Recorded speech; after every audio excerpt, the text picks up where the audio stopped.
Welcome back, everyone. After the last Democratic debate, Wall Street Journal columnist Peggy Noonan said we needed to hear more from candidates Tulsi Gabbard, John Delaney and Marianne Williamson, because in various ways their message is more positive and interesting than all the others. Well, Peggy, your wish is my command. Up first, Marianne Williamson. You talked about 1776, the American Revolution, these really big social changes. Yeah. That seems to be way bigger and deeper than anything anyone else is talking about. Well, it turns out, and I think that ultimately the American Revolution is an ongoing process. You can't say I was healthy in 1995, so I don't have to take care of my health anymore.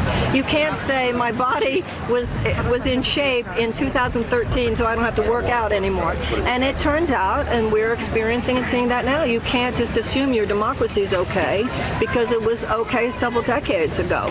We are learning, and we're learning it the hard way, that our democracy must be tended to. If you don't take care of your marriage, don't be surprised that you lose your marriage. If you don't take care of your business, don't be surprised if you lose your business. If you don't take care of your health, don't be surprised if you lose your health. And if you don't take care and tend to your democracy, don't go being surprised when all these forces that would assault it are at the door. So it's the 11th hour, but it's not midnight yet, and we're going to reclaim this country for the best. What's the biggest change you want to see happen? Well, on a policy level, we have to get the money out of politics. We're not going to be able to override.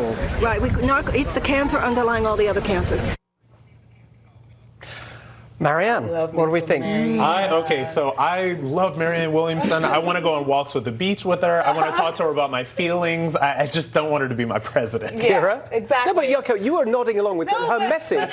Because what I love about Marianne is that she doesn't have the gravitas of a Trump, but she kind of talks the Trump language, which is like, I'm not a politician. I'm different from you people. She stood on that debate stage and said, look at all you people. You're ridiculous. Look at what we're doing. I love that. I'm with you, Rob. Like, Marianne, please come be my best friend, fix my life, counsel my marriage. I'm not going to vote for her, but this whole process is so dreary. She's a breath of fresh air. I think that's right. Mm-hmm. Yeah, and the difference too is that she is speaking in like these larger, bigger terms. As you noted earlier, President Trump was talking about specifics and plans and how to change things. That's important. But certainly there's a role that she's playing here in that look at what we're talking about right now. That we are having a different kind of conversation, which is important, and at least it brings up some nuances about what can and cannot be said in a certain sense. She's complained about the ugliness on the left. She's finding out what her liberal friends may be willing to do to her. It's an education for her, as it has been an education for all of us. But if you grew up in Los Angeles in Southern California, you're very familiar with her. She has been working on a variety of issues for a very long time. She has a good cross-section of friends here, conservatives who have actually even worked and raised funds for her because they like her and they respect her. They disagree with her, but she's created that environment, and I think as Oprah's spiritual advisor, that's terrific.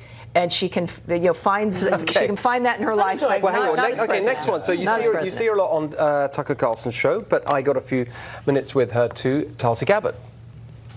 I just wanted to ask you about that last debate, because you really made a big impact there with what you said about Kamala Harris. Did it feel, as you were doing it, I'm taking a risk here. I'm gonna have a moment here that could backfire, that's a bit of a gamble? What did that feel None like? of that ran through my head at all. We were talking about a very important issue. Yeah. It is a disservice to voters, I think, that in these debate settings with the rules they have, you've got 60 seconds to talk about, the tens of thousands of people in this country who are suffering and having their families torn apart because of this broken criminal justice system. Right. And so I took advantage of that opportunity to continue to bring us back to that challenge. You really made a big impact, but also the truth-telling you're doing, I think, on the way that the establishment just pushes this country into war, and the economics behind that, and the way that's gone on for so long. No one else is really saying that. This is unfortunate because you cannot separate foreign policy from domestic policy. You and I have talked about this before, how we can talk about health care for all, the need to invest in infrastructure, the need to address climate change and invest in clean renewable energy, but unless we deal with the fact that we've been spending trillions of dollars, over $6 trillion since 9/11 alone, on these wasteful wars that have made us less safe, that have undermined our national security, that have taken an incredible toll on my brothers and sisters in uniform. What to speak of the devastating impact they've had on people in other countries.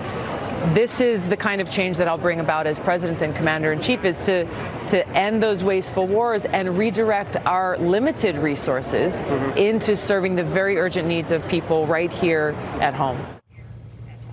So, Kira, we don't have too much time, but I mean, that message is basically Donald Trump's message. I think Tulsi's got issues that Tammy was discussing earlier off air, but I think I loved her white pantsuit choice. That's it. I know that's not like really intelligent pundit thing to say, but like that's what I took away from that. I was like, good for you.